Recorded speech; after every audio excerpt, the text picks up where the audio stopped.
Muchas gracias, María Fernanda. Bueno, muy bien. Hace un año estábamos acá y hay que volver a empezar agradeciéndole al equipo de la ANDI por esto, por estar hoy acá nuevamente. Y estábamos hablando de eso, del liderazgo del sector privado, y nos echamos un cuento alrededor de un cuento de Gabriel García Márquez que era algo grave va a pasar en este pueblo. Eso fue el 9 de junio, 10 días antes de la segunda vuelta a las elecciones presidenciales. Y hoy, un año después, estamos acá, 22 de junio, con una reforma y nuevamente en este espacio demostrando el liderazgo del sector privado. Más de 2.000 personas inscritas, tratando de ver cómo aportamos en esta reforma de salud. Hemos recibido una reforma, ustedes ven a su autora, la ministra Carolina Corcho, por diferentes razones hubo cambios y llegó el ministro Guillermo Alfonso a reemplazar y a continuar ese diálogo. Yo creo, y hay que decirlo con franqueza, que no ha sido un diálogo que nos permita construir. Ha sido más un diálogo de sordos, donde desde afuera decimos unas cosas y desde adentro tienen otras ideas. Y en la mitad ha estado el Congreso tratando de recoger, pero creo que nos ha faltado humildad de lado y lado para plantear nuevas formas de conversación.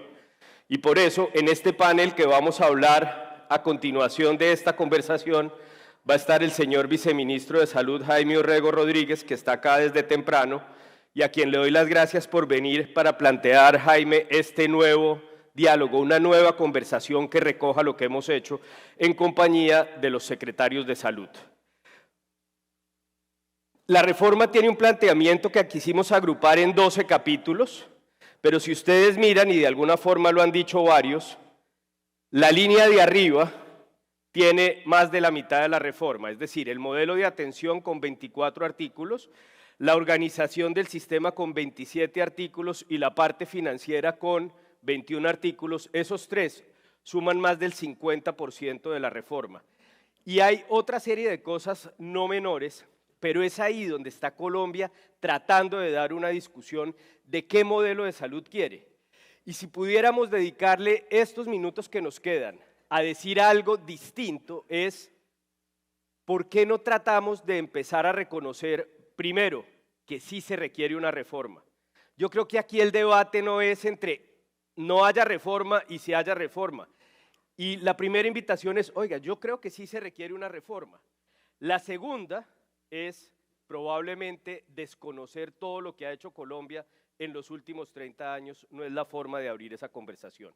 Y por ende, si la primera parte es sí se requiere una reforma, la segunda es, venga, reconozca que algo hemos hecho los colombianos en los últimos años. Han pasado desde el año 93 9 presidentes, no los voy a mencionar. Han pasado 17 ministros de salud, no los voy a mencionar. Más de 24 viceministros de salud pública y prestación de servicios, tampoco los voy a mencionar.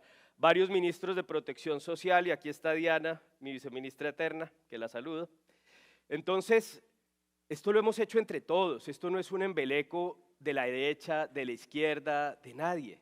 Esto ha sido una construcción colectiva con los aportes de todos y por eso es que esta reforma es tan importante, esta reforma es el centro de la polémica política porque la reforma de salud nos toca a todos.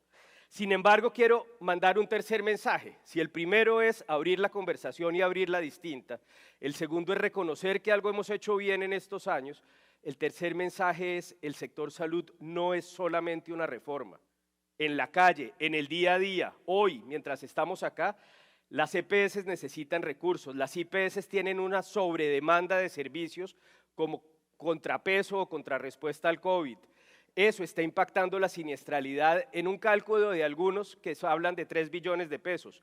Pero además no se han girado, Diana, presupuestos máximos por 3.7 billones de pesos. Quedan saldos del 21, del 22 y del 23. Y se habla de algunas deudas por otros 3 billones. Ayer Augusto decía 6 billones. He oído otros cálculos que hablan de 10 billones. Párense donde quieran. 6 es muchísimo, 10 no me cabe en la cabeza. Entonces, el sistema hoy requiere atención y por lo tanto la conversación que estamos dando en el Congreso es una conversación que tenemos que llevar a la calle 32 y a cada uno de los 32 departamentos, 6 distritos y los más de 1.100 municipios que tenemos. Es la conversación del derecho a la salud, porque la reforma y su transición son un problema del futuro, pero el derecho a la salud es un problema del presente y el sistema está hoy desequilibrado y en un profundo riesgo. No nos llamemos a engaños. El foco hoy va a ser hablar sobre estos 3 temas. Para eso invitaron a que armáramos este panel, y es hablar de atención primaria, de determinantes sociales y de, digamos, la organización del sistema de salud en los territorios. Y creo que el punto de quiebre es este. El punto de quiebre es que seguimos concentrados en las prioridades de los agentes del sector, la integración vertical, la sostenibilidad financiera, el marco regulatorio, la insuficiencia de la UPS, pero al otro lado lo que la gente necesita son citas a tiempo, medicamentos completos, y esos 2 diálogos no se han podido articular. Entonces, nos paramos en 2 cosas. Por un lado, entran los candidatos y dicen, vamos a acabar las EPS, y todo el mundo cree que en el sofá está la fiebre. Y por el otro lado, en la vida real hay una serie de elementos que faltan de arreglar, y es ahí donde deberíamos tratar de concertar nuestras conversaciones de reforma. Ayer mostraba a Bruce los millones de servicios que se prestan al mes. Hoy mostraba el superintendente las cientos de quejas que se presentan. Yo no estoy diciendo que no sean importantes, claro que lo son, pero en un sistema que presta cerca de 800 millones de servicios al año, tener 250.000 tutelas es un número que permite entender que la mayoría de las cosas pueden estar funcionando, aunque haya distorsiones graves que debamos corregir. Es ahí donde yo creo que debemos centrar la conversación para pararnos desde la atención primaria y desde los determinantes sociales a darle equilibrio a la reforma. Un pequeño marco de historia, no voy a entrar en cada norma, pero nosotros arrancamos en el 90 descentralizando la salud. Uno cree, y estoy seguro que a Jaime le ha pasado, que hay solo un ministro y solo un viceministro, y resulta que hay cuantos ministros como territorios hay en Colombia, porque cada secretario de salud es autónomo en su territorio, ya sea un departamento, ya sea un municipio o ya sea un distrito, cada uno tiene competencias por la descentralización desde ahí del 90. Después en el 93 la ley 100, y podemos seguir subiendo hasta el año 2007, donde tuvimos la primera reforma con la ley 1122, y ahí empezamos a hablar de atención primaria. En el año 2008 la Organización Mundial de la Salud dijo la atención primaria es más necesaria que nunca. Llevamos desde el año 2007 con una ley que habla de atención primaria, pero después en la 1438 también hablamos de eso. Y después, Alejandro, ustedes metieron en el plan de desarrollo lo que permitió ser el plan de atención integral país y el modelo de atención integral en salud, el MIAS, o modelo integral de atención en salud, el MIAS. Y todo eso era atención primaria y todo eso eran determinantes sociales. Después se recogió en el modelo de acción integral territorial, llegando hasta los territorios, y evolucionamos sacando las redes integradas, las rutas de atención. Además, acabamos de renovar el plan decenal de salud pública, acabamos de sacar nuevamente normas que nos permiten demostrar que esto no empezó ayer, como la Comisión Intersectorial de Salud. Hoy estamos en un debate que dice que no hemos hecho nada en atención primaria y hemos olvidado a los territorios. Yo estoy seguro que no. Yo estoy seguro que no ha sido así. Y por eso quiero pararme acá a hablar de atención primaria 5 minutos. No voy a entrar en la definición porque se me hace dificilísimo definir atención primaria. Estoy seguro que si tratamos de llegar a una única definición, nos demoraríamos los 3 días y no concluimos. Pero sí hay una serie de cosas que se aproximan a esa atención primaria. Y esa serie de cosas, todas las estamos haciendo. Y no empezamos a hacerlas ayer, empezamos a hacerlas desde el año 2007. Hace algunos años invitamos al Banco Mundial a que hiciera un análisis, y ayer me lo recordaba Augusto desde Así Vamos en Salud, sobre el desempeño de la atención primaria en Colombia. Miren los resultados. Índice de acceso en Colombia, 85%. índice de calidad 72, índice de cobertura en ese entonces 71. Miren los resultados del banco acá, cómo van creciendo las IPS de primer nivel que prestan servicios de diabetes, aquí abajo, de hipertensión, de POC, de tuberculosis, de VIH, cuidados prenatales y vacunación. Ha sido un progreso, ha sido un proceso, pero miren la gráfica más interesante. Miren cómo se han caído las barreras de costo, las barreras de distancia, y lo único que nos queda acá son barreras de calidad. Y el único no es peyorativo, el único es, claro, nos concentramos durante 30 años en lograr cobertura y llevamos pocos años trabajando en calidad, trabajando en centrar todo lo que hacemos alrededor del paciente.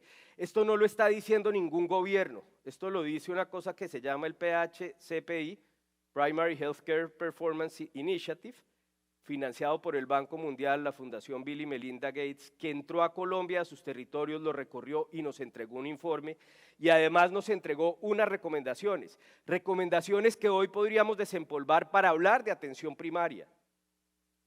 21 artículos que hablan de atención primaria. Tenemos recomendaciones de los expertos mundiales que han visto modelos de atención primaria y nos dicen que nuestro modelo puede que no sea el mejor, pero sí es uno que tiene cosas que permiten medir y construir. La realidad de los determinantes sociales. Tampoco voy a entrar en la definición de los determinantes, pero quiero hacer una reflexión. Cuando nosotros en el debate de la reforma decimos es que la salud del Guaviare es una salud que es una región selvática aislada, Octavio, es una salud que está muy por detrás de la salud de Bogotá. ¿A quién le estamos hablando? Pues por supuesto, pero ojo, es que las inequidades estructurales entre las ciudades y las regiones son transversales a todos los sectores. ¿Queremos comparar algo de salud? No nos paremos a comparar la salud de Guaviare con la salud de Bogotá. Miremos la educación de Guaviare con la salud de Guaviare, con las vías de Guaviare, con el agro de Guaviare, y van a ver que si hacemos esa comparación, la salud es una estrella en los territorios, a pesar de sus dificultades, porque ha llegado hasta allá. Y ha llegado y lo hemos recorrido y lo hemos conocido y sabemos que falta mucho, pero no es culpa del sistema de salud, es una historia que ha ido dejando atrás a sus regiones donde salud ha hecho el esfuerzo de tratar de anticiparse. Los determinantes sociales venimos hablando de ellos años y fíjense cuáles son, es que no estamos diciendo nada distinto a clase social, género, etnia, territorio, algunos de acá, pero además temas de agua, de violencias, de entorno residencial. Esto está contemplado en nuestro Plan Decenal de Salud Pública, que fue una construcción que se empezó en el año 2017 y terminó en el año 2022. Un plan a 10 años, con 4 fines. Uno de los fines es avanzar en la garantía del derecho a la salud mediante la acción intersectorial para afectar positivamente los determinantes en salud. Nosotros ya estábamos hablando de ingresos y dignidad, de cuidados y entornos saludables, de acceso a la educación, de acceso a los servicios, de acceso al agua limpia. Ya veníamos hablando de esto. Por lo tanto, ¿cuál es la dificultad de reconocer algo de lo bueno que se ha hecho y sobre eso construir incorporando las ideas de lo malo que se ha hecho? Sí, es sumar y restar, pero no puede ser un borrón y cuenta nueva. Más antecedentes de los determinantes sociales, y el territorio como eje de nuestras acciones. Es que el Ministerio de Salud está en la 32, pero los pacientes están entre Punta Cocalito y Leticia. Los pacientes están entre Vallasolano y San José. Ahí es donde está la gente, en los territorios. Y por eso las acciones deben estar en el territorio desde el abordaje territorial que uno quiera, pero empezando por la parte geográfica, por su análisis poblacional, por la realidad del aseguramiento, las prioridades, entender la prestación de servicios, el talento humano, las fuentes de financiación, la población diferencial, los actores intersectoriales y la gobernanza en cada entidad territorial. Es identificar y articular lo que dice la Ley 100 y sus normas subsecuentes en cada uno de los territorios. Y entonces cuando uno se para ahí, lo que se da cuenta es que el abordaje intersectorial alrededor del ciclo de vida tiene muchos instrumentos que podemos hoy revisar. Párense en cualquiera, párense en la intersectorialidad, ahí tenemos una serie de cosas, párense en talento humano, párense en la gobernanza, en aseguramiento desde los listados censales, en el enfoque diferencial con el ROM, con el CISPI, con los temas étnicos. Es decir, Colombia sí ha mirado a los territorios. Colombia lo que pasa es que es un país complejo, con inequidades estructurales, pero la discusión no puede ser decir que hemos borrado de tajo 30 años de la historia, y la discusión tampoco puede decir que todo está perfecto y que no se necesita reforma. Y ahí es donde nosotros creemos que esta reforma es un punto de partida. Si ustedes me preguntan, yo he firmado el Pacto por una Mejor Salud, que es muy distinto al Pacto por una No Reforma. El Pacto por una Mejor Salud es una invitación a retirar la reforma actual, que tiene algunos elementos de determinantes sociales y atención primaria que pueden construir sobre lo construido, pero tiene muchos otros elementos que de tajo borran lo que hemos construido. Y por eso la invitación es realmente a reconocer que Colombia tiene una historia de trabajo normativo y sistémico durante las últimas 3 décadas, enfocada en reconocer sus determinantes sociales, en realizar trabajo de atención primaria y articularlo con el territorio. Y esa es la propuesta. Si reconocemos los avances, si identificamos retos y proponemos colectivamente una reforma de salud que construya sobre lo construido y nos permita avanzar. Cierro con 2 cositas. Uno, la definición que más me gusta de liderazgo. El líder es un guardián de conversaciones y estamos parados en un diálogo de sordos. No queremos oír lo que proponen quienes quieren reformar y no quieren oír lo que proponemos quienes creemos que no debe ser una reforma de borrón y cuenta nueva.